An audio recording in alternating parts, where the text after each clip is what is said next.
After a black woman CEO experienced denial of service at her bank, she maintained composure. Within 5 minutes, the manager responsible for the incident was terminated. The errand was intended to be brief, approximately 10 to 15 minutes, a task easily managed between scheduled meetings. That morning, Nadira Langston, aged 48, the head of a multi-million-dollar tech firm located in Phoenix, Arizona, exited her driver's black Lincoln and entered Sycamore First Bank, carrying her company's banking portfolio carefully. She was unhurried. There was no need for haste. Her schedule had been completely free to allow her to complete the transfer of a substantial business account, which was one of several her company had been relocating for months. The account manager she typically collaborated with had retired, and today she was meeting the new team in person to finalize the documents. A simple, standard procedure. Her navy blue suit was expertly tailored. Her hair was styled in a neat, low bun, and she wore diamond studs in her ears. Understated, yet refined. Her heels made no clicking sound as she moved. They barely rustled. She carried herself with the confidence of someone who had held a position of authority for a significant period and no longer felt the need to demonstrate it. Approaching the reception desk, she provided her name, Nadira Langston. She explained she was there to meet with someone from the commercial accounts department. The young woman at the counter glanced up, briefly nodding while entering information into the system. Okay, just a moment. It was then that things began. A woman, appearing to be in her mid-50s, with pale blonde hair and a rigid posture, emerged from a nearby glass office and walked over, offering a smile that seemed strained. "Can I help you with something?" she inquired. Her voice was concise. Nadira turned and offered her hand. "Yes, thank you. I'm Nadira Langston. I understand I'm scheduled to meet with someone from the business team. I'm completing a transfer." The woman didn't return the handshake. She looked at the folder Nadira held. "And you are representing which company?" "I'm the CEO of Bluestone Dynamics." The account was previously managed by Peter Larson before his retirement. The manager raised an eyebrow, her skepticism evident. "And you're here, unaccompanied?" "Yes," Nadira responded calmly. "It's a private matter." A pause followed, one of those pauses that conveys more than a complete sentence, the kind where judgment is disguised as confusion. "Right?" the woman said, adjusting her position. "We generally don't permit walk-ins for high-tier accounts unless it has been arranged beforehand." Nadira stated, still calm. She retrieved the confirmation email. "Here's the appointment confirmation from your internal scheduler. Today, 9:30 a.m. The woman looked at the document, then back at Nadira. "Are you certain this wasn't intended for another employee at your organization?" Nadira blinked, deliberately and slowly. "I operate the company." A brief silence followed. "My name is Cheryl Bainbridge. I'm the branch manager. We're dealing with some concerning events lately. Individuals have been falsely presenting their credentials to gain access to valuable accounts. You appreciate the seriousness of this, I'm sure." Nadira fully grasped the situation. "Cheryl, is it?" she replied, her tone remaining calm and measured. "Offering my license, corporate ID, and the transaction papers I'm here to approve?" Cheryl's smile became strained. "It's simply procedure, Ms. Langston. Please don't view it as directed at you." Nadira had encountered that phrase on countless occasions, in numerous boardrooms, airport lounges, and hotel lobbies. However, before she could add anything, Cheryl motioned to the receptionist. "Could you please contact security?" Just to err on the side of caution. It was necessary to confirm her statements. Nadira's mouth remained still. Her tone remained consistent. "Are you summoning security?" she asked. "On the CEO of one of our most important prospective clients?" Cheryl's shoulders became even more rigid. "I didn't suggest that," I replied. "I simply stated we needed to verify." At that moment, a subtle change occurred within the room. A quiet hum arose from a man seated in the waiting area. A brief look passed between two tellers positioned behind the counter. A palpable shift occurred. It was evident Nadira had followed every procedure correctly, yet she was still being made to feel like an outsider. Nadira, however, was not prepared to accept the situation. Not this time. The bank lobby wasn't crowded. but sufficient people were present to observe the unfolding events. An older man, waiting in line, moved uncomfortably. A woman seated close to the loan office took out her phone, feigning a check of her email, but her gaze remained fixed on Nadira and Cheryl. The security guard was not yet present, but Cheryl remained steadfast, as if anticipating immediate reinforcement. Nadira carefully opened her folder. It contained all necessary documentation to confirm her identity: business cards, certified articles of incorporation, 2 forms of identification, and the bank's own records confirming the account transfer. She arranged them on the reception desk methodically, similar to a card dealer. Composed. Accurate. Here, she stated, that is my Arizona state ID. This document confirms my company's EIN. It includes the board resolution authorizing me as the account signer. In this, she indicated the final sheet, is your bank's welcome letter. Cheryl briefly reviewed the papers. Anyone can print documents, she stated, crossing her arms. I've worked in banking for 27 years. I've seen people pretend to be CFOs, consultants, even heirs to estates. We don't make exceptions just because someone claims they're important. Nadira's tone remained steady, but her eyes narrowed. So this isn't about the paperwork. It's about how I appear, correct? Cheryl let out a dismissive sound. I beg your pardon. You heard me. If I presented myself as a 55-year-old man in a Brooks Brothers suit, you'd be extending a handshake and offering coffee. Ma'am, please reduce your voice volume. Nadira responded.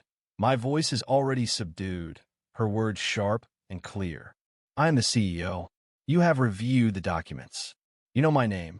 The only thing that seemed to register was that I wasn't what they anticipated. A silence followed. A protracted, uncomfortable silence, and then Cheryl spoke. It wasn't a shout, but it carried. You just don't look like a CEO?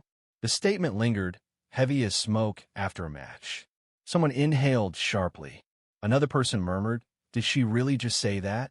The receptionist stood motionless behind the desk. She appeared to wish she could simply vanish. Nadira's eyelids lowered deliberately, yet her voice remained steady. I have secured more than $80 million in venture capital.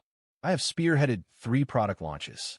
I have presented as a keynote speaker at CES and finalized agreements in 6 countries. I don't need to appear any particular way to be completely myself. Cheryl began to respond. However, before she could, Nadira shifted slightly and asked the receptionist, is there a regional director assigned to this branch? The young woman nodded hesitantly. He is present today, in fact. It's a surprise audit. He's in the back conference room. Nadira's lips formed a slight smile. Excellent. I wish to speak with him. Then, Cheryl intervened once more, visibly agitated. There's no necessity for that. I am capable of managing this. Let's avoid making the situation worse. Nadira faced her directly. You have already worsened this. You summoned security. You rejected every form of identification I presented. You challenged my position, my firm, and my credibility, all without initiating a single phone call to confirm any detail. Therefore, no, you're not capable of handling this.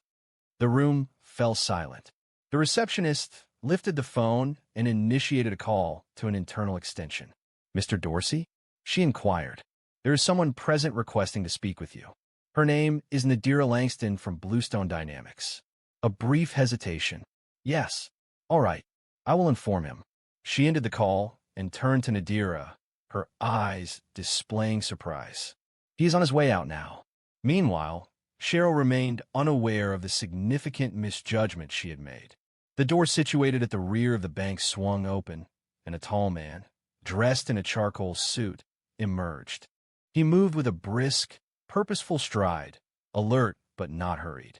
He held a slim leather tablet and wore an expression suggesting displeasure at being interrupted from meetings. However, his expression softened immediately when he saw Nadira. Nadira Langston, he said, extending his hand. She shook it firmly. Yes, you must be Mr. Dorsey. He continued, Matthew Dorsey, Regional Director. I've heard a lot about you. Peter spoke very highly before he retired. We appreciate the opportunity to manage your accounts. Cheryl's mouth parted slightly, and her face paled. Matthew turned to her, appearing puzzled. Did something go wrong with the meeting? Cheryl struggled to find the right words. Yes, there was. I simply verified the credentials before providing access to the commercial suite. This follows our standard procedure. Nadira remained silent. She didn't need to. The receptionist, still positioned behind the counter, added cautiously. She contacted security, sir. She stated that we were unable to verify the client's identity. Matthew blinked. You contacted security? Regarding Ms. Langston? I was attempting to adhere to established procedures. Cheryl responded promptly. We've experienced individuals recently presenting fabricated business credentials. I prefer not to assume any risks. You understand how crucial our commercial accounts are. He gave her a direct look. Yes, I am aware. This is why we verify credentials, rather than form assessments of clients based on subjective impressions. Cheryl's shoulders tightened. Excuse me? She began. I've reviewed the compliance logs. You didn't even access the file she presented. You disregarded the scheduled appointment. You dismissed the identification. I was safeguarding the bank, she asserted. You embarrassed the bank, Matthew retorted. You've publicly humiliated one of the most significant clients we've on board this year. In view of customers, in view of staff, with no justification.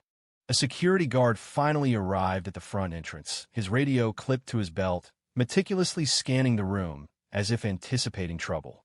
Matthew dismissed him with a wave. Everything's fine here, Eric, Cheryl repeated, her voice now trembling. False alarm. She had entered alone. Her name wasn't on the standard schedule. It was on the revised internal schedule, the one your assistant oversees. The same schedule you approve every Monday morning. You simply didn't review it, Nadira stated, stepping forward slightly, her voice low but clear. You hadn't acted without delay because of an absence. You paused because I didn't align with your preconceived notion of who should possess such authority. Matthew remained silent, allowing the quiet to linger. There was nothing further to elaborate on. Cheryl's mouth opened once more, but she spoke no words. Ms. Langston, Matthew stated, pivoting with a return to decorum. Would you be willing to accompany me? I will personally oversee your transaction from my office. Nadira acknowledged with a single nod. Certainly. They started to leave, passing the lines of desks and glass-walled offices. Cheryl stayed still by the front desk, her eyes wide, her face unreadable. No one moved towards her. The receptionist looked at her keyboard. The security guard walked away slowly, seeming unsure of what to do. Just as they were about to vanish down the hallway, Matthew halted and turned. Cheryl looked up, clearly surprised. My office. After this meeting, we'll be discussing your role here in detail. He didn't raise his voice. Wasn't necessary. However, Cheryl already sensed a change in the atmosphere. Matthew's office presented a crisp, though understated, impression. It featured clean lines, 2 chairs positioned across from his desk, and a tall window allowing morning light to spread across the carpet. Nadira waited until he invited her to sit, and even then, she maintained a straight posture and a composed demeanor. He closed the door softly, then turned back to face her. Ms. Langston, I want to apologize for what just happened. That should not have occurred. Not here. Not anywhere. You were treated unfairly, Nadira stated calmly, placing her folder on the desk. However, this isn't the first time. It probably won't be the last, Matthew responded, leaning against the edge of his desk. We have protocol for a reason, to prevent exactly this kind of thing from happening. Cheryl disregarded every step. She didn't just disregard protocol, Nadira said. She formed an opinion of me immediately upon seeing my face. Matthew breathed out his nose, crossing his arms. I acknowledge that. He resumed looking at the documents she had placed before him, reviewing them without speaking.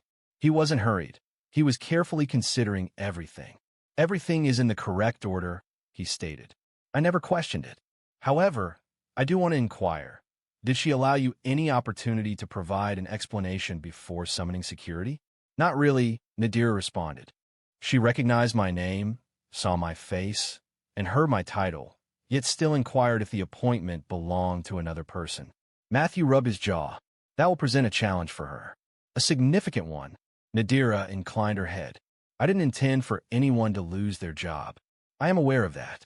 However, Sometimes repercussions are deserved. Immediately, his office phone vibrated. He answered, listened briefly, then instructed, send her in. A knock followed shortly, and Cheryl entered. The usual assuredness had vanished. Her face was pale, her shoulders slightly hunched. She walked as if unsure how to position her hands or where to look. Ms. Langston, she began, her voice quiet. I owe you an apology. I was mistaken. That wasn't my goal. You don't have to pretend, Nadira stated, interrupting. Her voice wasn't harsh, only resolute. You acted precisely as you did. You didn't believe I was who I claimed to be. And instead of verifying, you chose to embarrass me. Cheryl looked to Matthew, visibly wanting him to intervene. He remained silent. I've spent over 2 decades in this field. She continued, I've witnessed fraud, identity theft, all sorts of deception. And none of that pertains to me, Nadira stated. You didn't err due to caution. You err because you believed you could evade detection, Matthew finally said. Cheryl, following a review of events this morning, encompassing internal audit records and client appointment logs, I have decided to end your employment, effective immediately. Cheryl blinked. And? Are you serious? Yes, I am, Matthew replied. You breached client protocol, showed disrespect to one of our most valuable account holders, and created a public disturbance that jeopardized the bank's reputation. This wasn't an isolated mistake. It was a pattern, and it concludes here. She appeared ready to retaliate, but the atmosphere offered no space for her to exert herself. She faced Nadira. I didn't intend to cause you any personal offense, she said. You didn't offend me, Nadira replied softly. You showed disrespect. There's a distinction. Cheryl lowered her gaze, then pivoted, exited the doorway, and left it slightly open. Matthew remained still for a moment. Subsequently, he settled into his desk chair and raised his head. I trust that achieves a degree of responsibility. This is a beginning, Nadira responded. However, beyond the confines of that office, the narrative was quickly moving away from the bank. Information doesn't spread rapidly within a bank, except when a significant event occurs. And what unfolded that morning at Sycamore was not merely significant, it was irrefutable. As Nadira and Matthew left the office, the ambience in the lobby had fundamentally changed. Patrons remained silent. Tellers murmured behind their workstations. Cheryl's absence was more pronounced than her presence had ever been. The nameplate had already been taken from the front glass office, as if she had never worked there. Matthew walked Nadira out personally. I'll ensure the rest of the paperwork is managed by someone capable, he said. You shouldn't have to experience this level of absurdity. Ever. Nadira nodded. Accepting the folder, he returned to her. The paperwork is the straightforward part, she replied. He gave a quiet, respectful laugh. Indeed, they arrived at the front doors, where 2 customers graciously held them open. A teller rose from behind the counter and offered a small wave, hesitant yet genuine. The sun was ascending higher above Phoenix. The air was dry, and the pavement was warm. Nadira hesitated close to the curb, her driver advancing, the car door already ajar. She glanced back at Matthew. A statement you made in your office resonated with me, that occasionally consequences are deserved. He affirmed this with a nod. Yes, I agree, she stated. But repercussions lacking comprehension do little to affect change. Matthew lifted his eyebrows, showing interest. I don't want Cheryl to experience hardship, Nadira proceeded. I need people to understand this wasn't about me. This occurs for Black professionals, particularly women, on a daily basis. It happens at airports, restaurants, stores, and meetings. And frequently, no one faces termination. They're simply disregarded. Again and again, he remained silent. He allowed her to continue. Perhaps for the first time, someone like him genuinely listened. If the bank is to address this with seriousness, she stated, refrain from simply publishing a statement online. Avoid issuing a standard apology. Initiate a dialogue. Instruct your managers regarding the oversights made. Prevent this from recurring for the next woman who enters that establishment. Matthew inhaled deeply, his posture now slightly more burdened. You are correct. I am unable to reverse the events that transpired. However, I can ensure they contribute to a positive outcome. That's the true measure, isn't it? Nadira responded. Not what one accomplishes with an audience, but what one alters when unobserved. She entered the vehicle, and the door closed behind her. The interior was quiet, but the silence felt clean. Her driver glanced back through the mirror. Everything satisfactory, Ms. Langston? She looked at her hands, then out the window at the glass facade of the bank. Cheryl had resolved to ignore her. The crucial decision, the one that would have significant impact, had already been made by someone else. Yes, it has, she said softly. Nadira didn't know that within 24 hours the entire country will be discussing what transpired inside that branch. It began with a tweet, just a few lines from someone who had been sitting near the loan officer's desk that morning.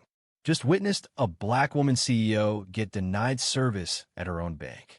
She remained composed, publicly addressed the bias, and the manager was terminated immediately. I don't know her name, but I won't forget her demeanor. By lunchtime, the tweet had surpassed 40,000 likes. By evening, it appeared on Instagram, then Facebook, and subsequently on local news. A local blogger identified Nadira's name by comparing information with a press release Bluestone Dynamics released earlier that month. A Phoenix reporter verified the information with the bank. By nightfall, Nadira Langston was trending across the nation. She made no public statements. Wasn't necessary. Others shared their experiences. LinkedIn was filled with accolades. Corporate professionals, frequently black women, recounted similar situations, being questioned at the valet of their own office buildings, asked to show ID 3 times before boarding first-class flights, being addressed as sweetie, even while leading negotiations worth millions. People described Nadira as graceful, resilient, and composed. However, those who understood the situation better explained that it was more than grace. It was a matter of survival. Simultaneously, Sycamore First corporate headquarters mobilized. Within 24 hours, they issued a statement recognizing the incident, confirming Cheryl Bainbridge's departure from employment, and affirming the company's dedication to equity and continued training. This response proved insufficient for the public. Numerous comments appeared, questioning how many other Cheryls remain working in your branches. And do your executives grasp that implicit bias training cannot address issues permitted by your hiring processes? Black women should not be expected to remain composed when facing disrespect.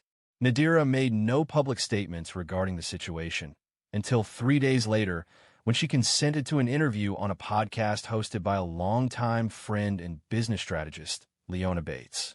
They faced each other in a silent studio in Tempe, with microphones activated and without any prepared notes. Leona began softly, asking, "You've remained silent while the internet has erupted. What prompted this response now?" Nadira answered, "Because the matter is no longer about me." Leona focused on what this situation highlighted. Specifically, that despite possessing the correct titles, documents, and credentials, people still perceive you as an outsider. Speaking out is then labeled as causing a disturbance, while remaining quiet is interpreted as agreement. It's a draining predicament, regardless of the choice. They discussed the matter for almost an hour, extending beyond the bank to address the significant emotional burden of maneuvering within established hierarchies while burdened by long-standing prejudices. Nadira remained composed. She didn't express sadness or frustration. Instead, she simply stated the facts, clearly, steadily, and without question. Following the broadcast, a fresh surge of interest emerged. This interest was authentic, thoughtful, and not superficial. Fellow CEOs contacted her. Business publications featured the narrative. A headline declared, "She didn't raise her voice. She raised the bar." Nevertheless, Nadira maintained a grounded perspective. She did not desire recognition. She sought transformation. And she understood that meaningful change rarely appears in news headlines. The bias appeared in hiring practices, policy decisions, and even in determining who was initially believed. Even after the initial news coverage faded and the events became part of collective memory, those who witnessed her that morning at the bank still remembered what they saw. A few weeks later, Nadira addressed a room full of college students at Arizona State University. She had not intended to give any public speeches that season, as her schedule was already very full. When a business ethics professor contacted her and requested a conversation with her class, she readily agreed. The event was understated. There were no stage lights or press coverage, just 40 students, some taking notes in notebooks, others using laptops, eager to hear from the woman whose experience transformed a regular bank visit into a nationwide conversation. She presented no slides. There was no podium. She simply walked to the room's front, paused, and began speaking. "I won't be telling a storybook narrative," she stated. "I won't be suggesting that if you labor diligently, no one will challenge you, because that isn't invariably accurate." The room fell silent, all attentive. You can possess the title, the suit, the contracts, the track record, and still be informed that you don't belong, not due to any failings on your part, but because someone else cannot envision your triumph without a face resembling their own. She surveyed the room. Her voice remained gentle, but each word resonated. And in those moments, a choice presents itself.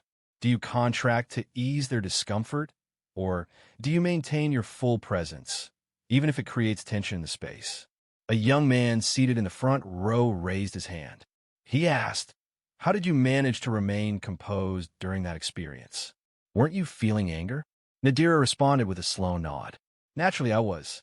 But anger is only valuable if you understand how to channel it. That day, I employed it to remain grounded.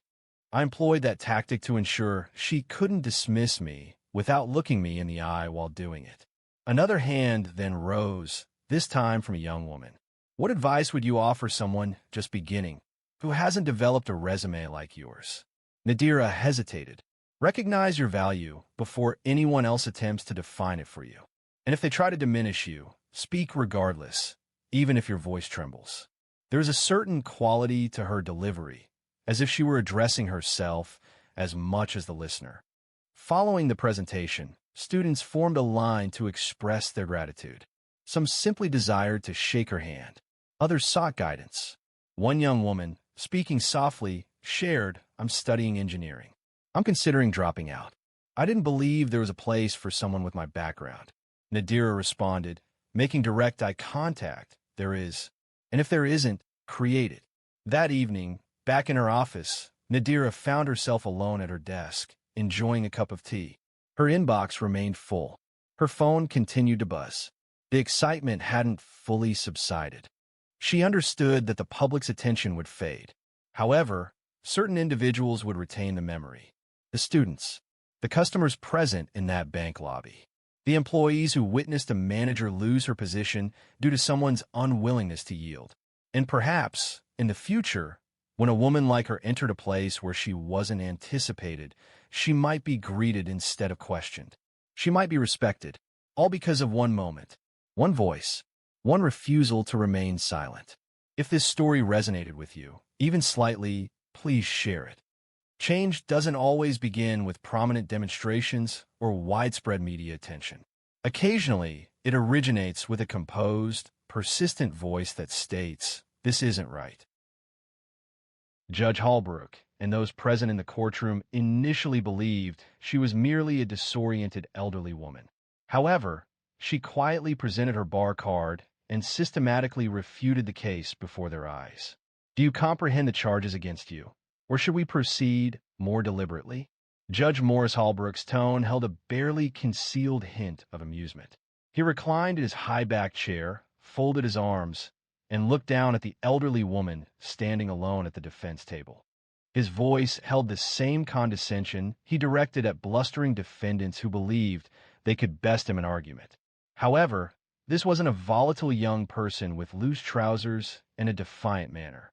This was a 72-year-old woman wearing a pale blue cardigan and sturdy orthopedic shoes, standing upright with her hands softly clasped over a well-worn leather handbag.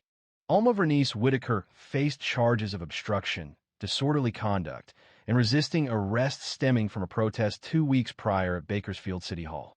Leland Drury, the prosecutor, appeared to be no older than 30, presenting a polished image with shiny shoes and a demeanor suggesting unwavering self-assurance. He briefly looked towards the gallery, a slight grin on his face. A few individuals in the courtroom suppressed quiet laughter. The bailiff emitted a chuckle. A flicker moved across the stenographer's lips. Alma remained silent. Judge Holbrook struck the file before him. The document stated that he had pushed an officer and incited the crowd to defy orders to leave. Such bold claims from a person of his stature. A fresh ripple of laughter spread through the room. The judge peered over his spectacles towards her. He noted the absence of legal counsel. No attorney, I presume? She then spoke, her voice calm and measured. No, Your Honor, Alma replied, a statement that visibly startled Leland. His head angled as if he hadn't understood. Madam, are you aware this is a criminal proceeding? You are facing genuine charges. Alma did not react. I am fully aware. Would you like to see my bar card? A moment of silence followed. Then some laughter arose, people assuming she meant something else. However, Alma slowly reached into her handbag and produced a laminated card, somewhat yellowed around the edges. She positioned it carefully on the table and pushed it across. Albrook peered, then leaned in. It displayed State Bar of California. Attorney Alma V. Whitaker, bar number 129804, was admitted on June 17, 1983. The room fell silent. She looked up and adjusted her reading glasses. I received my law degree from Howard in 1982, passed the bar the following summer, spent 12 years as a public defender in Detroit, and another 8 years working civil rights cases here in California, she stated. No one moved. I retired in 2003, she added, but I have kept my license active just in case. Judge Albrook shifted in his seat. Drury cleared his throat, but said nothing. Alma addressed the judge directly. Before this courtroom determines my fate, I need to clarify some information. I was not organizing a protest. I was attempting to de-escalate it. There is a distinction, and I plan to demonstrate it. Point by point, her tone remained consistent. She did not increase her volume, but each word appeared deliberate and considered. The bailiff looked towards the judge. Albrook examined her bar card once more, flipping it over, seeming to anticipate it might disintegrate. Alma remained motionless, as if she had held that posture countless times, and she had. Leland Drury then spoke, his voice slightly strained. Your Honor, we cannot confirm this without official. It's authentic, and I have additional documentation in this bag if needed, Alma stated, interrupting. Drury stopped speaking. Judge Albrook paused, then concluded very well. The court acknowledges the defendant is representing herself. He then paused. A subtle murmur, a sense of bewilderment, rippled through the gallery. But Alma Whitaker offered only a slight, almost unnoticeable acknowledgement to herself. Her purpose wasn't to provide amusement. It was to underscore that appearances could be deceiving. However, Judge Albrook wasn't prepared for the revelation she was about to unveil. The courtroom still hadn't fully settled. Judge Albrook now sat with a more upright posture, observing Alma Whitaker with a different kind of focus, one devoid of irony. Leland Drury, who previously appeared relaxed, now seemed uncertain whether he's entered a genuine trial or a trap. His jaw was tight, but his eyes repeatedly looked at the judge as if anticipating support. Alma made adjustments to the microphone before her. I'd like to begin by addressing the prosecution's claims, beginning with the body cam footage. Or more specifically, the lack of it, Leland said. Your Honor, the official report indicates the footage from Officer Grunwald's body camera was deemed irrelevant because of a battery malfunction. This malfunction occurred precisely from the moment the officers arrived at the protest until I was placed in cuffs. She turned slightly toward the jury. It's a significant gap in the record, isn't it? She moved slowly, considering her words, much like lawyers sometimes do. However, this wasn't a performance, it was a genuine issue. According to the arrest report, 3 officers were involved, she stated. Only one officer's body camera footage was examined. The second one had malfunctioned, and the third officer's footage was, what did the report indicate? It wasn't uploaded due to an administrative error. She paused before the jury box and folded her hands. However, The report did include complete transcripts of what I purportedly said, without any accompanying audio. Judge Holbrook turned to Drury. Mr. Drury, is that an accurate representation? Drury cleared his throat. We presented the available materials, Your Honor. The lack of video recording does not invalidate the officer's testimony under oath. Alma didn't wait. Then we should discuss that testimony. Officer Grunewald stated I raised my fist, shouted push forward, and resisted arrest by locking my arms with another protester. I have provided 6 witness statements contradicting this. Each witness was present. They all confirm I positioned myself between the crowd and the police and requested people to move backward. Drury retrieved a folder from her bag and placed it on the table.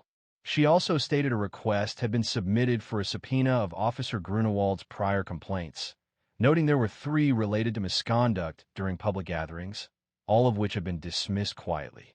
A ripple of reaction passed through the gallery. Drury raised an objection. She questioned the relevance, asking if the complaints had resulted in a conviction. Alma turned, her voice firm, asserting that a pattern of behavior matters, particularly when it's the same behavior repeated. The judge raised a hand to quiet the room. Please focus, Ms. Whitaker. She nodded once, then presented a second document. I also want to discuss the photograph the prosecution introduced as evidence. Exhibit C, the image depicting me mid-step, encircled by police officers. She displayed the printout. The prosecution asserted this indicated I was advancing towards the officers, seemingly ready to oppose arrest. However, if you examine it closely, she provided a magnified copy to the clerk. You'll observe my palms are raised, open, directed outwards. This is a widely recognized gesture of de-escalation. She looked at the jury again. One doesn't approach armed police with raised hands unless attempting to avert a greater harm. The room was silent. There was no laughter now. Even the gallery had leaned forward. Drury attempted to regain control. Despite those gestures, the defendant disregarded a legal instruction to leave. Alma turned to him slowly. What legal instruction, Mr. Drury? The arrest record details an order issued by Officer Grunewald at 6:32 p.m. A time-stamped photo demonstrated that I was already in restraints by 6:28. She paused, allowing that information to register. This suggested the order was either issued belatedly or wasn't given at all. Judge Holbrook moved, appearing noticeably uneasy. Leland remained silent. Alma inhaled deeply. Therefore, considering the absence of audio recordings, the conflicting timeline, the missing video, and the testimony that disputes witness accounts, what remains to support prosecution? She did not appear self-satisfied. She expressed no sense of triumph. She seemed weary. Weary, as if she's faced this scenario countless times and understood the process intimately. Alma then introduced a surprising element, video evidence that fundamentally altered the case. She placed a small USB drive across the table, explaining that it contained footage recorded by a college student, Victor Ramirez. He had been filming from the second floor of the parking garage, overlooking City Hall. I've already submitted it to the clerk for review, Judge Holbrook observed. What does this video depict? Alma responded directly. The clerk placed the drive into the court screen system. A grainy yet stable video appeared on the monitor. It showed the protest happening below. People were shouting and holding signs, while police officers created a barricade. Then, Alma became visible, her small figure moving through the crowd. She was not shouting. She did not raise her fists. She did not link arms or chant. She was waving her hands down in a motion recognizable to anyone who had previously broken up a fight. Back up! Her voice rang out, surprisingly loud and clear for a woman her age. Don't push, stay calm. The video captured the entire incident. She positioned herself between 2 officers and a group of teenagers holding cardboard signs. She faced the crowd, not the police. Her hands were raised, again palms outward. Shortly after, one officer lunged. Another joined in. They seized her arms, pulled her backward, and placed handcuffs on her. She offered no resistance. She displayed no reaction. The room was completely silent. Following an additional 30 seconds of footage, the screen faded to black. Alma addressed Judge Holbrook. The officer's report stated that I charged the barrier, urging others to defy. However, in that video, I was the sole individual attempting to prevent the situation from worsening. That video was not presented by the prosecution, despite Officer Grunewald's knowledge of its existence. According to information, Victor provided a copy to the department the day following the protest. He received no response. Holbrook glanced at the bench, his jaw tense. Mr. Drury was asked, "Did your office receive this footage?" Leland Drury's face appeared pale. He stated, "I was not informed, Your Honor." Alma did not look at him. It wasn't necessary. Mr. Ramirez reported that he provided it to a plainclothes officer, who informed him it wasn't required. He speculated that they had already determined their version of events. A woman in the gallery murmured, "Lord have mercy." The judge's gavel fell once, a gentle sound intended to restore order. He regarded Alma as if encountering her anew. "You stated you retired in 2003? She affirmed, "That is correct." Following 20 years of observing cases similar to this, he inclined his body forward. "And why return now?" Her tone became gentler. "Because I grew weary of awaiting another person's concern." She advanced several steps, not for effect, but because remaining seated was no longer possible. "I had hoped that if I simply adhered to the guidelines, remained quiet in retirement, read the paper, and offered occasional assistance, perhaps the world would resolve itself. However, the reality is that Mr. Drury's actions aren't unprecedented. Officer Grunewald's behavior isn't new. This pattern, this tendency of accusing first, investigating later, that's not a recent development. I'm familiar with it. I've observed it since I was 30 years old, and it hasn't diminished." She addressed the jury, her gaze sweeping across the panel. "I didn't come here today to create a spectacle. I am here because if this court determines my guilt relying on the testimony of individuals who are not entirely truthful, then what becomes of the next person lacking supporting evidence, or a recorded statement, or the courage to come forward?" There was no response. Even Drury had become completely still. Judge Holbrook leaned back slowly in his chair, but just as the situation seemed as dire as it could be for the prosecution, Alma brought the room to a complete standstill. Alma reached into her handbag once more, carefully and deliberately, and produced a folded document.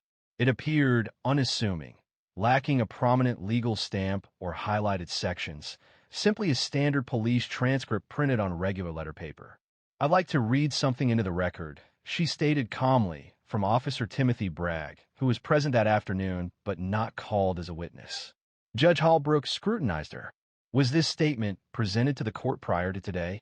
Alma responded, shaking her head once. "It was not. I received this document yesterday through a records request. The process was challenging and required me to call upon a few previous obligations." She flattened the paper and began reading. "I arrived on scene at approximately 6:15 p.m. I observed Alma Whitaker moving through the crowd, repeatedly telling people to step back and remain peaceful. I did not witness her push, shout aggressively, or instigate. When I saw her being taken into custody, I was surprised, as she was the only individual I observed attempting to calm tensions." She glanced upward, allowing the quiet to linger. Leland Drury adjusted his position in his chair. His fingers momentarily played with the pen. "That officer was not involved in the arrest. Does that mean his account is unreliable?" Alma completed his thought, her voice now more pointed.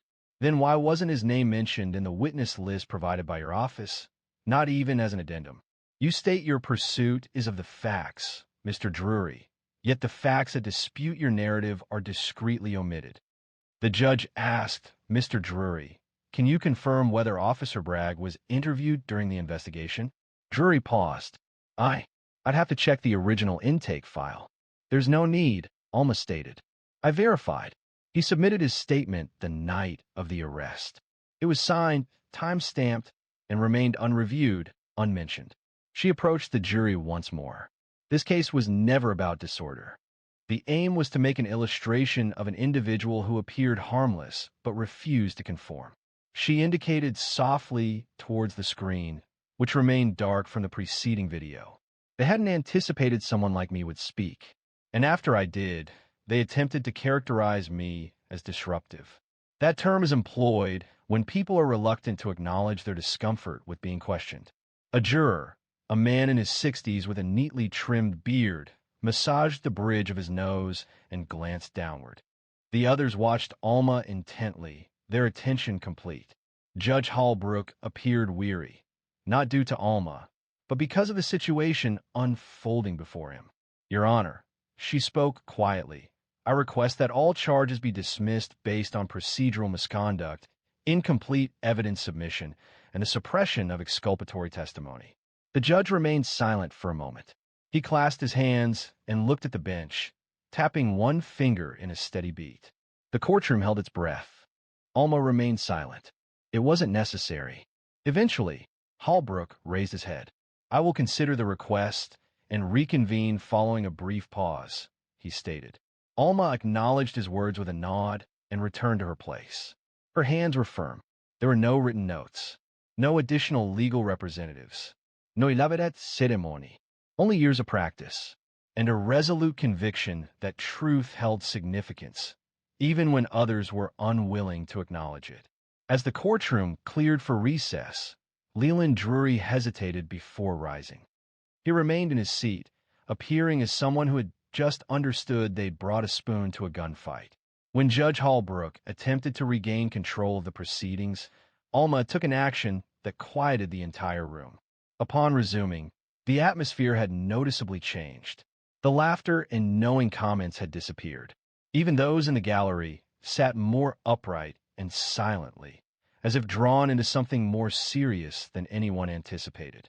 Judge Hallbrook returned, his face grave. The gavel struck once, a gesture seemingly perfunctory, and then Alma rose. She avoided legal terminology and refrained from raising her voice. She simply began to speak. There was a period, she started, when I would hurry into courtrooms carrying 20 case files, often repeating the same suit 3 times a week due to financial limitations.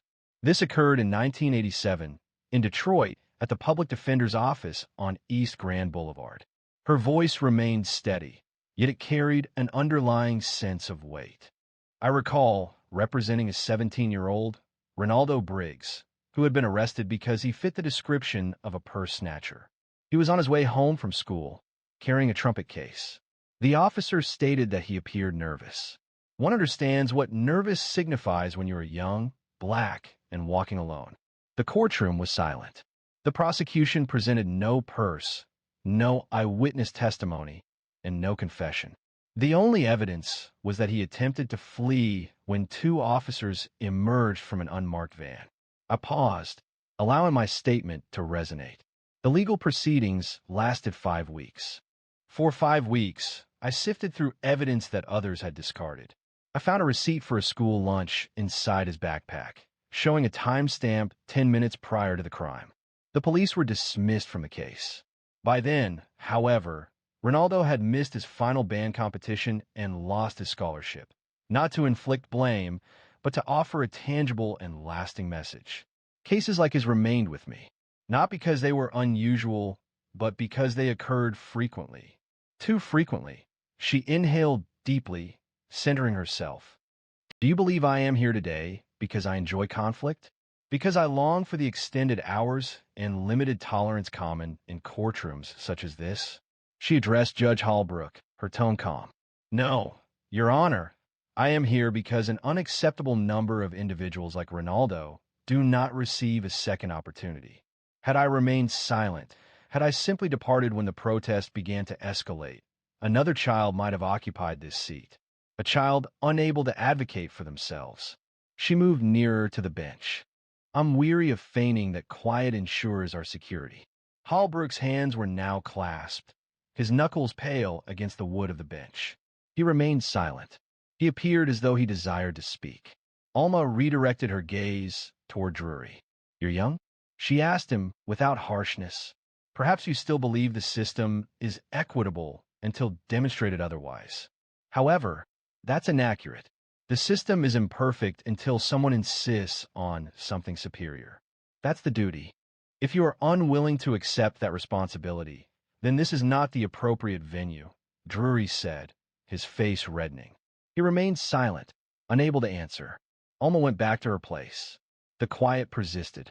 After a minute, Judge Holbrook made a sound as he cleared his throat and looked toward the clerk. But first he touched his forehead, as if the past was suddenly heavy upon him as well. He began to speak, then stopped. This wasn't for effect. It was simply a moment of hesitation. He appeared, for the first time in years, like a man questioning the words before him. "I have examined the evidence presented by the defense," he stated finally, referencing the witness video, the police transcript, and the timing discrepancies. His voice faltered but subtly. This case was not managed appropriately, and it is the court's view that proceeding would be unfair. The courtroom was utterly silent. "Ms. Whitaker," he said, his tone now more strained, "this court dismisses all charges." A hush fell. There were no cheers, no vocal reactions, just a stunned silence, as if people were waiting for direction on how to respond. Alma did not smile. She closed her bag, rose, and nodded. This was not a gesture of triumph, but of respect. At that moment, Judge Holbrook, for the first time in years, found himself speechless. Within the courthouse, the sunlight streamed in, bright, dry, and sharp, much as it always did in Bakersfield around noon. Alma descended the courthouse stairs deliberately, not due to any physical weakness, but because she understood the value of savoring significant moments. She held her handbag securely beneath one arm, the soles of her shoes making a quiet sound against the pavement.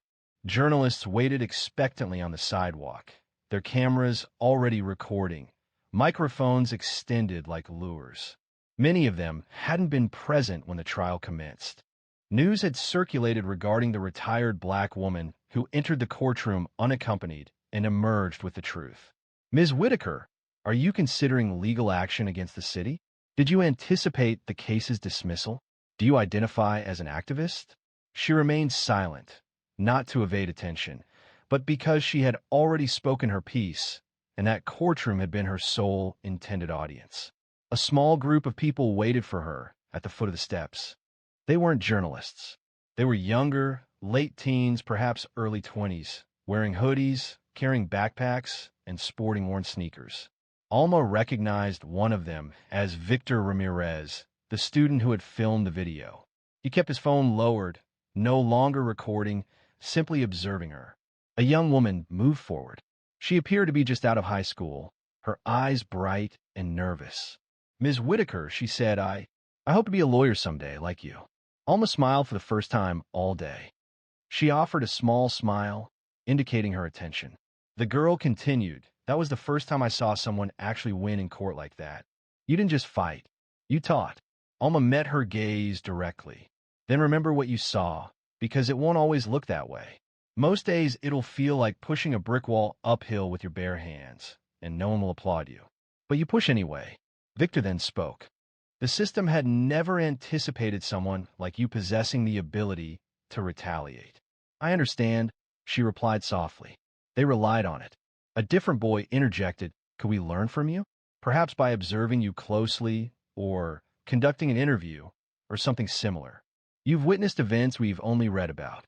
Alma surveyed the group, hesitating. She didn't aspire to be anyone's rescuer, yet she detected something within their gazes she hadn't observed in a considerable time. Hope intertwined with impatience. That familiar intensity. She straightened the handle of her bag. "I avoid social media platforms.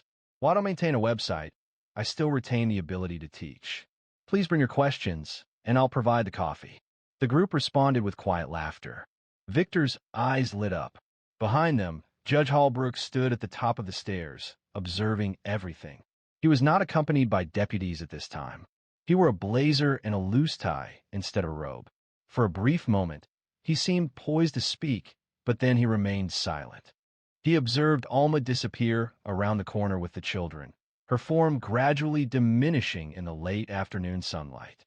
Returning inside, Leland Drury remained at his desk, his case file spread out but unexamined. His demeanor had altered. The usual self-satisfaction was absent, the characteristic severity softened.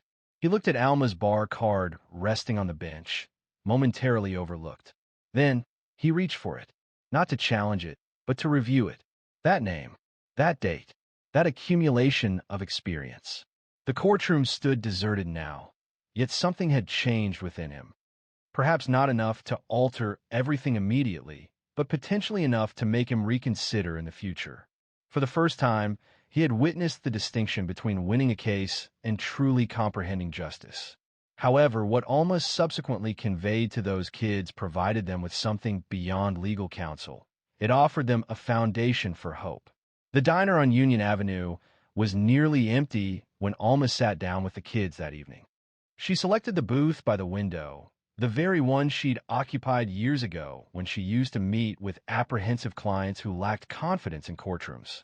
The light from the setting sun illuminated the worn leather seats and transformed the Formica table a warm, golden hue. Victor requested coffee, despite not typically consuming it. The young woman, identified as Kenya, asked for iced tea and retrieved a notebook, already filled with notes. The remaining individuals positioned themselves closer, as if witnessing a solemn event. Alma didn't begin a lecture. She stirred her cup deliberately, then remarked, "You know the first thing they teach you in law school?" Victor blinked. "The Constitution?" She smiled faintly. "No, they teach you how to read a case file without getting emotional, how to separate the fact from the feelings, how to argue without letting it get under your skin." Kenya leaned forward. "Is that a good thing?" "It's necessary," Alma said, "but dangerous, too. The tendency to overlook the individuals behind the data can be insidious. It's easy to lose sight of the human element." She paused, setting her spoon down and meeting their gazes. "Remember the people." A quiet stillness settled over the group, not awkward but contemplative. One of the boys, previously silent, then voiced a question. "But how does one continue when there's no audience?" Alma released a slow breath, feeling the gravity of that inquiry. "You persist because occasionally someone is paying attention. They will only grasp the truth if it's spoken aloud, even when your voice trembles, even when the atmosphere chills." Kenya jotted notes rapidly in her notebook, but Alma countered, "Don't record this. Experience it. Make errors. Botch it, but maintain your integrity." Victor reclined in the booth. "Do you ever question it? Remaining engaged for this duration?" Alma hesitated. Her fingers followed the edge of her cup. "The loss of each client who deserved to be released weighed on me. Witnessing officers fabricate stories without hesitation caused me regret. And observing juries prioritize ease over honesty often made me question the value of my efforts." She paused, gazing out the window, but then I recalled the individuals who were ultimately freed, those whose voices were amplified, those who contacted me 5 years later simply to express gratitude. That is what truly holds significance. Victor nodded thoughtfully. Alma concluded her coffee and rose. The check had already been taken care of. Kenya had discreetly placed the bills beneath the sugar jar. Standing outside on the sidewalk, the children paused, seeming reluctant for the evening to conclude. Alma addressed them. "Do you want to change the system?" They affirmed. "Then don't merely study it. Challenge it. Pose more insightful questions. Confront the absence of discussion. Engage your intellect. Utilize your mobility. Employ your writing. And when someone advises you to wait your turn, inquire as to their reasoning for believing it's not your turn already." Kenya wiped her eyes. The others remained silent, observing her intently. Then Alma spoke a final statement. "I'm not a hero. I'm just someone who refused to be quiet." Following this, she proceeded towards the bus stop without turning back. Some stories transcend sensational news. They serve as reminders. That authority isn't consistently found in ceremonial garments or official positions, nor does it originate from the most vocal individual. Occasionally, it originates from a woman wearing a cardigan, managing the system as if she's performed this task previously. Because she has. When people inquire about the appearance of justice, they should recall her name, Alma Vernice Whitaker. If this story resonated with you, please share it with someone who would benefit from hearing it. And if you agree that wisdom isn't dictated by attire, please subscribe to hear more authentic stories that help us understand ourselves. Darius Whitfield arrived in a tailored suit, prepared to lead a major tech summit. However, hotel staff requested he wait outside. What followed had a significant impact on the entire company. It was just before 8 a.m. when Darius Whitfield exited his black Lincoln Continental onto the hotel's circular driveway in downtown San Jose. He adjusted the cuff of his navy blue suit jacket, the tailored fabric reflecting the morning light. He was impeccably dressed, with sharp lines, a crisp shirt, and Italian leather shoes. He exuded purpose and meticulousness, yet the valet remained still, not taking a single step. Darius held his keys casually in one hand and briefly looked over. The young man averted his gaze, feigning a check of his phone, then turned to the car behind Darius. "Hey, can you park this one?" The valet asked his coworker, gesturing past Darius without acknowledging him. Darius observed the glass doors of the hotel. They lacked prominent signage. No red carpet, just clean glass and a tranquil foyer. There was nothing to indicate what would happen within those walls. He retrieved his keys, parked his car himself, and walked across the drive. Upon opening the front door, he observed a slight change in the concierge's smile. It disappeared as quickly as it appeared. "Can I help you?" The woman at the front desk inquired without looking up. "Yes," Darius replied. "I'm here for the SummitNet conference. I believe you have a Redwood room reserved for us." The woman quickly examined his face, frowned, and then looked back at her screen. "Do you work for one of the vendors?" she asked. "No, I'm the CEO." She blinked. "Right. Could you wait outside for a moment? We're still prepping the space." He paused. "I'm also the keynote speaker." There was no apology, no moment of realization. Just a tight smile and a firm response. "Still, we're not quite ready. Please wait outside."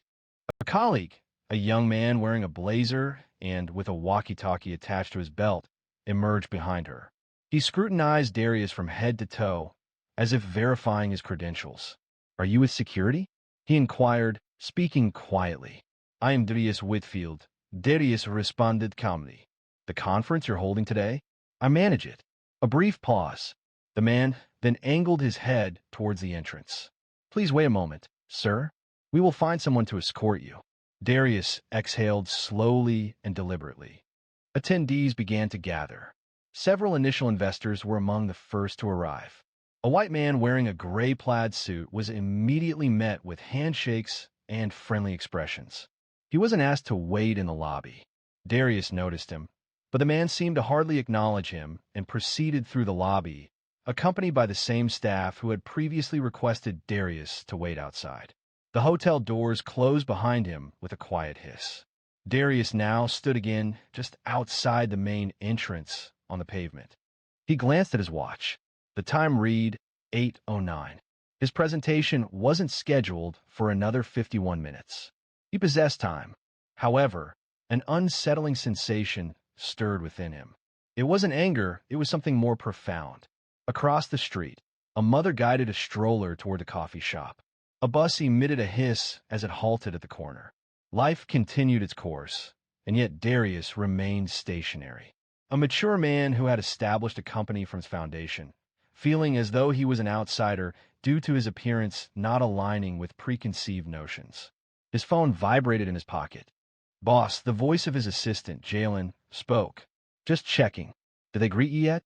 Darius stared at the hotel doors, his tone calm. "Not exactly. But that's when something shifted. Not in them, but in him." Jalen was still on the line, his voice low but alert. "What do you mean, not exactly?" Darius replied. "They asked me to wait outside." There was a pause, not shock, not disbelief, just silence. Jalen knew from his time working with Darius that his measured, toneless speech indicated more than just a report. He was analyzing and organizing the information. "Wanting to come down?" Jalen inquired. "No, Darius replied. Stay with the investors. They'll be arriving within the next 15 minutes. Let me manage this." He ended the call, adjusted his tie, and returned through the doors. Inside, the same woman at the front desk noticed him, but her expression remained unchanged. "I believe I requested you wait outside, sir," she stated, inputting information on the keyboard. "And I did wait," Darius said directly. "Now, I wish to speak with the event coordinator." My name is Darius Whitfield. I am the founder and CEO of Whitfield Dynamics.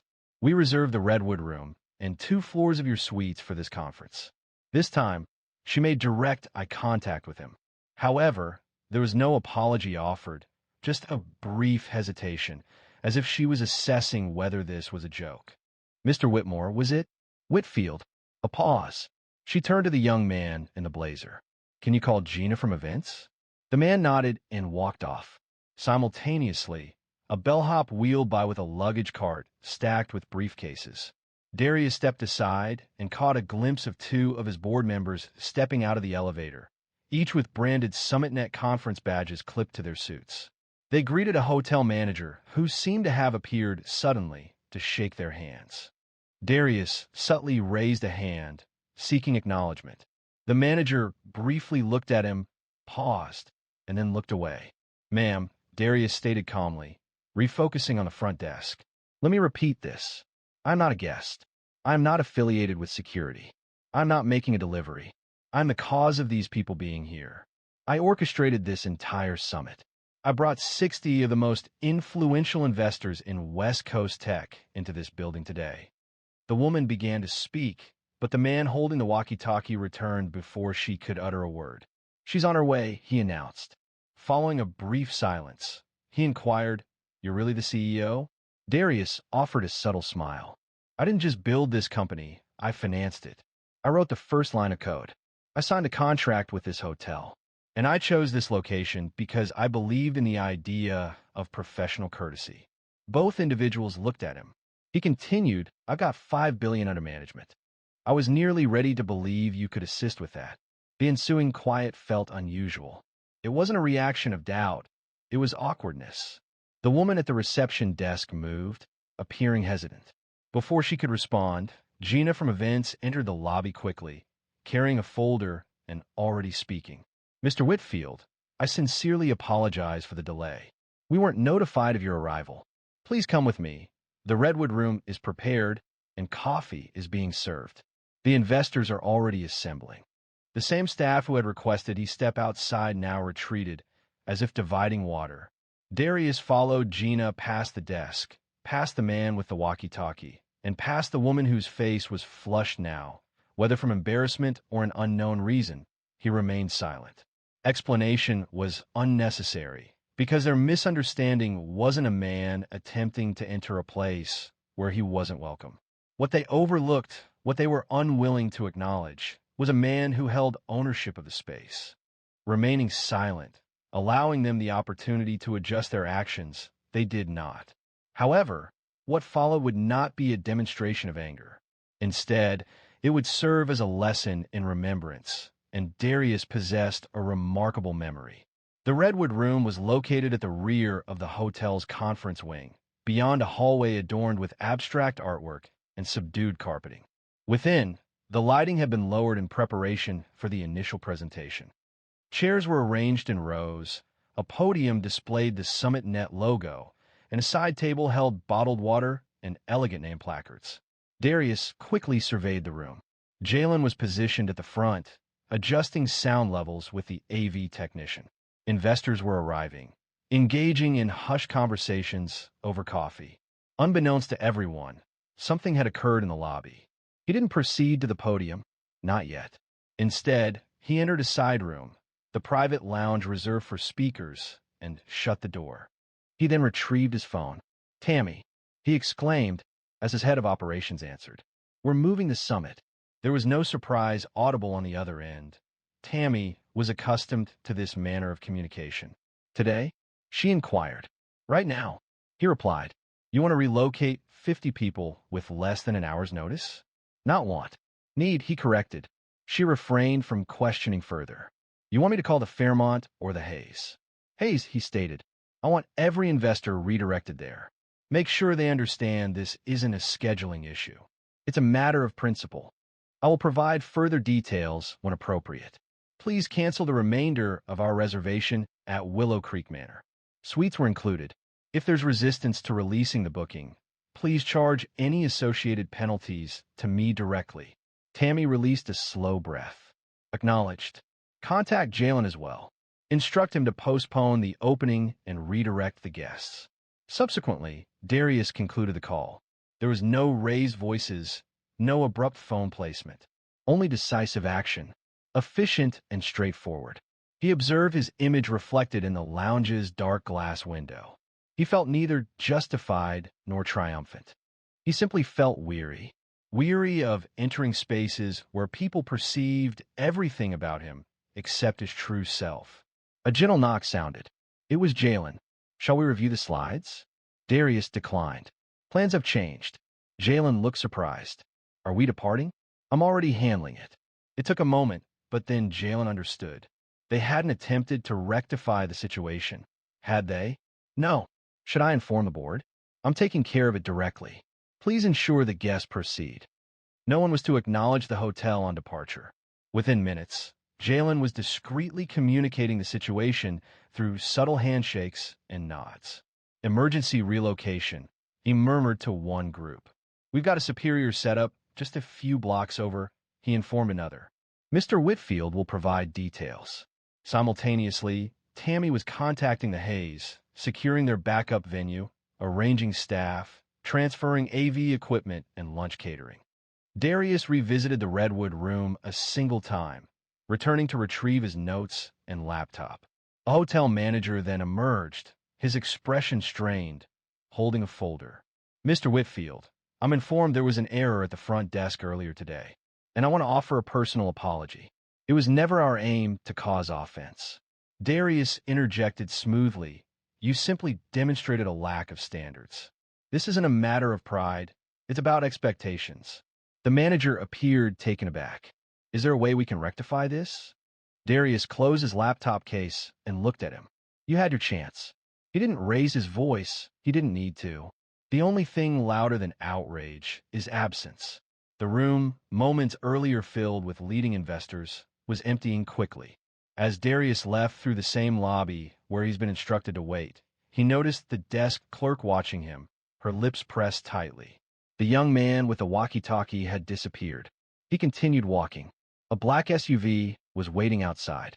The driver opened the door. Darius got in, his phone already ringing. However, this wasn't the conclusion of the day's events. It was merely the point at which others began to arrive. When the first tray of croissants reached the now half-empty Redwood room, most of the guests had already departed, assembling in the grand atrium of the Hayes, San Jose's other luxury hotel. The staff at that location required no introduction to Darius. The reception gave him a welcome as if they had anticipated this for weeks. Simultaneously, at the initial hotel, the front desk staff appeared perplexed. The receptionist repeatedly examined her screen, reviewing the guest list and then the room blocks. A puzzled expression crossed her face as she reached for the phone. Gina, she said, the conference guests are departing. Gina, the events coordinator, was in the loading bay assisting the AV team in packing up equipment. What do you mean leaving? She inquired. I mean guests are checking out. Access was being revoked. Several individuals simply departed without comment. Within fewer than 20 minutes, the lobby, previously bustling with greetings and business cards, showed noticeable absences. Conference signs remained in place, but the atmosphere dissipated quickly. Then the manager received a phone call. Sir, the company has terminated all reservations. He appeared stunned. That's impossible. It's summit day. But it was, in fact, possible. The situation unfolded rapidly. Calls began pouring in. The front desk clerk appeared panicked, attempting to get the manager's attention while also handling a call from housekeeping. A guest had just departed without notification, according to reports. Another client stated they would not be paying for today's brunch. Refer them to Mr. Whitfield, someone else added. A security guard then approached the manager. That SUV outside? It transported him and several others. They're no longer present. The shift felt like a chain reaction, with one problem triggering another. Without any outbursts or blame, there was simply a disappearance. At the Hayes, Darius addressed the group, standing before a large projection screen in a bright conference room. He spoke deliberately and plainly, showing no indication of resentment. Before we start, I'd like to express my gratitude for your adaptability. I understand the change of location was unforeseen, but I think the place we meet reflects what we prioritize. A quiet acknowledgement rippled through the room. I selected that previous hotel due to its reputation, the quality of its service, and its convenient location near your offices. However, this morning, I was reminded that a refined lobby and a five-star rating do not ensure courtesy. He paused. I was requested to wait outside, twice, by staff who did not once inquire about my name. I parked my own vehicle. I reintroduced myself. I clarified my identity. Yet in that environment, none of it seemed significant. A few expressions grew strained. Heads shook. Some of you may be surprised by this. Others, perhaps not. He paused briefly. However, I don't endorse raising voices. I don't endorse diminishing others simply to demonstrate a point. I endorse progress. And today, we are making progress. To a location that acknowledges us, listens to us, and handles our business with the appropriate level of importance. The audience responded with applause, motivated by esteem, not sympathy. In the rear, Jalen observed, arms crossed, exhibiting pride. Simultaneously, at the initial hotel, the conference signage was being removed. Maintenance personnel removed untouched coffee urns. A catering team remained still, observing the scene and uncertain whether to start preparing the food. The manager examined a document he held. It was a formal notification from Whitfield Dynamics, ending their agreement, effective immediately. There would be no legal action or demands, only a straightforward severance payment and a significant financial cost. He contacted the general manager. "We're out of the event," he stated. "How?" the general manager asked. The unidentified guest was the event itself. While the hotel attempted to address what it had overlooked, Darius was poised to reveal a previously unknown aspect of his own history. The day progressed into the late afternoon. The sun cast long shadows across the street as Darius sat in the back seat of the SUV, his suit jacket folded neatly beside him. He had removed his tie, revealing the open collar of a white shirt, and a weary expression filled his eyes. Jalen sat beside him, reviewing emails on his tablet. "Are you certain you don't want me to draft a public statement?" Jalen inquired. "People are already beginning to post. Someone from Marlowe and Banks recorded a video of you exiting." Darius declined. "Let them speak. I am not trying to become popular online." He reclined against the seat. The engine emitted a low hum. Outside, children cycled along the sidewalk, their laughter echoing. A woman wearing a red jacket assisted an elderly gentleman from a rideshare and into a small dental office. It was unremarkable, simply the day proceeding as usual. A sense of heaviness filled the car. "Can I ask you something?" Jalen asked, without lifting his gaze. "Go ahead. Why didn't you just confront them?" He continued. "They deserved it, considering everything." Darius hesitated before responding, his gaze fixed on the window. Finally, he said, "When I was 19, I attended my first interview with a resume detailing summer jobs and a GPA that promised opportunity. The receptionist inquired if I was delivering food. I smiled, confirmed that I wasn't, and waited 2 hours. The interview was never scheduled. It was an oversight. I was present and observed." Jalen looked around, remaining silent. "I had the option to create a disturbance, to draw attention, but I chose not to. I departed, seeking alternative exits, finding another, and then another." He moved his hands together, as though recalling the sensation of a steering wheel from years ago. "For a significant portion of my life, I believe that achieving certain milestones, accumulating degrees, wealth, and professional attire, would dispel certain preconceptions." He glanced towards Jalen. Jalen nodded slowly. It wasn't simply another receptionist. It was a complete hotel, a defining moment. "Exactly," Darius affirmed. "That's why I left. Because I didn't need to prove anything. I didn't require them to understand. I needed the observers to witness what it appears like when you decline to plead for respect that you have already earned." He exhaled, looking out the window again. "My father used to say, you can't force people to see you, but you can choose where you won't be invisible." Jalen relaxed against the seat, allowing the thought to linger. The vehicle paused at a traffic signal. Directly ahead, a billboard displayed an advertisement for a startup accelerator. It featured youthful faces, modern logos, and vibrant colors. Jalen smiled. You ever imagine we would be the ones leading those programs rather than seeking acceptance into them? Darius chuckled. Every day, and it still feels unreal occasionally. The SUV came to a halt before the Whitfield Dynamics building, a structure of glass, steel, and understated confidence.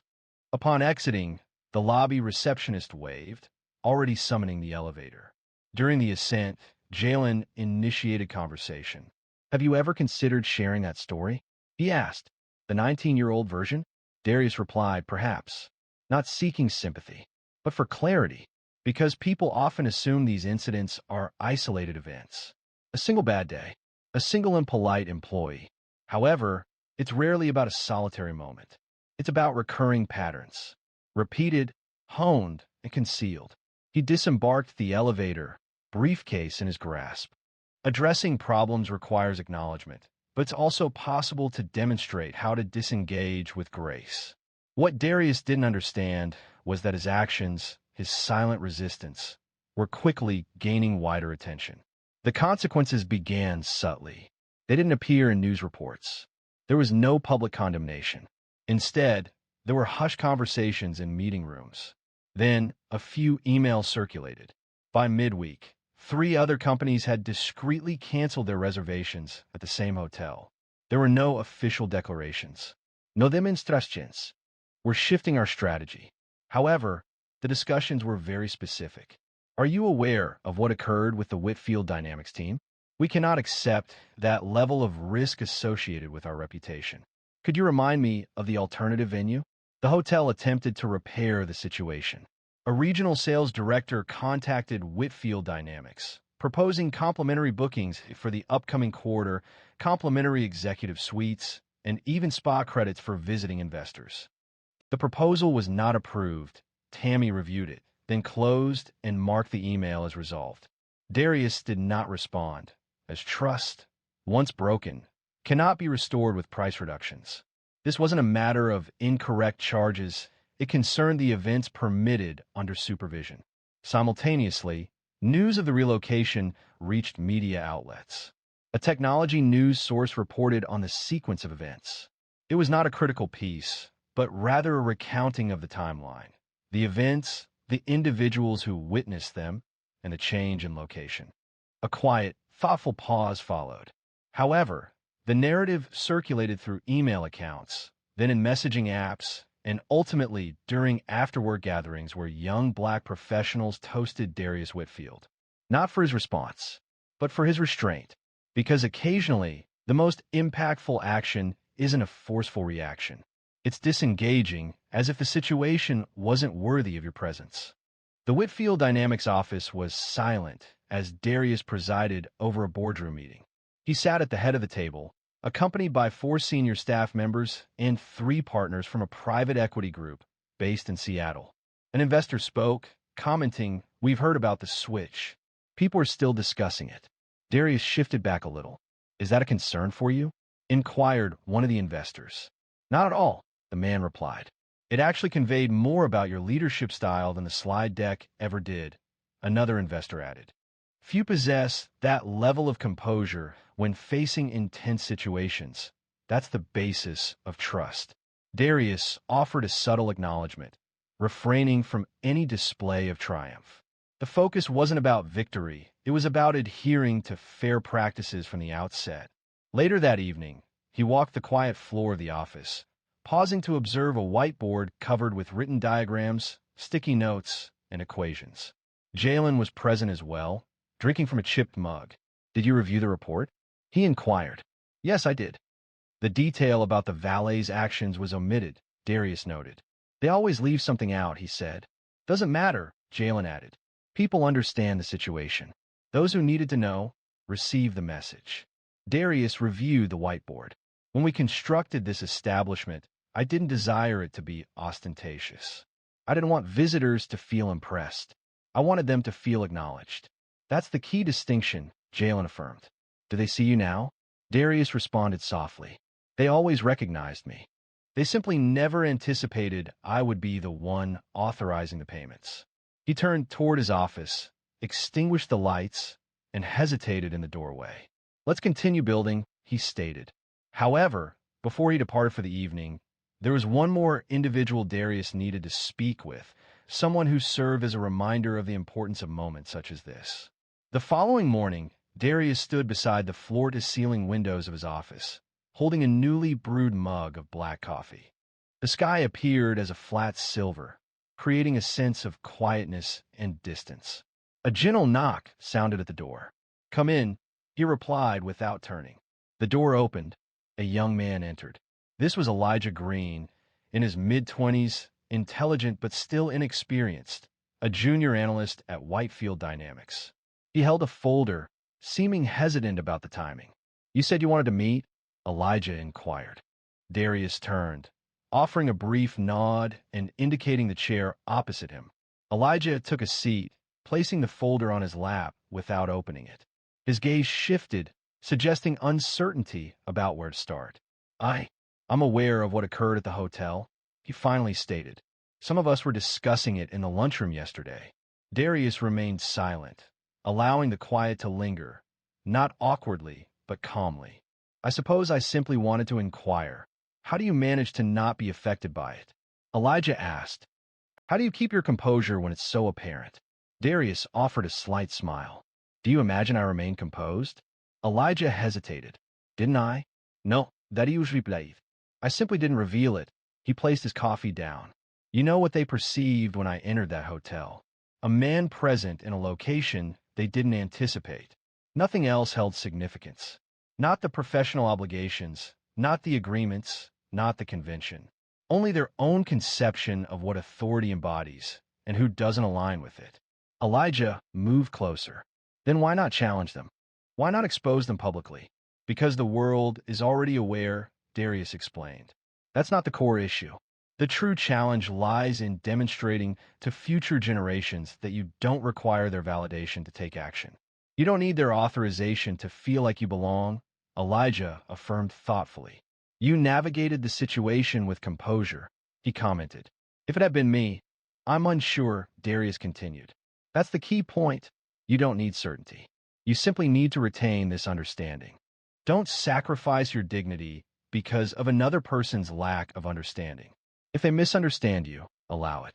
However, ensure the foundation you're establishing for yourself, your company, your name, and your team creates a sense of inclusivity for everyone."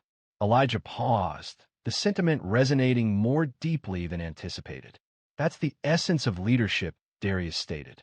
"It's not about reacting aggressively. It's about creating opportunities elsewhere." A brief silence followed.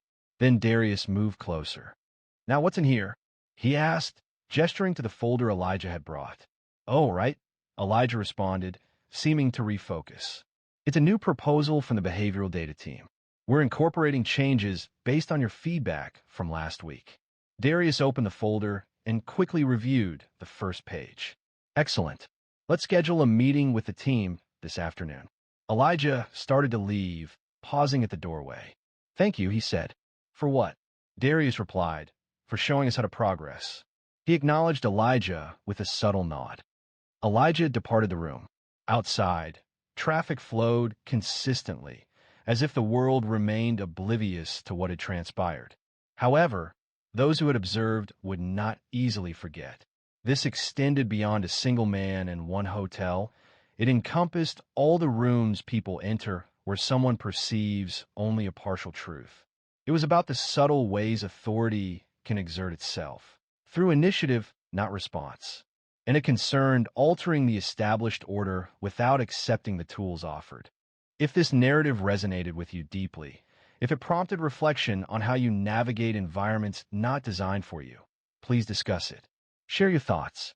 And remember to subscribe to receive more true stories demonstrating the remarkable power of quiet strength.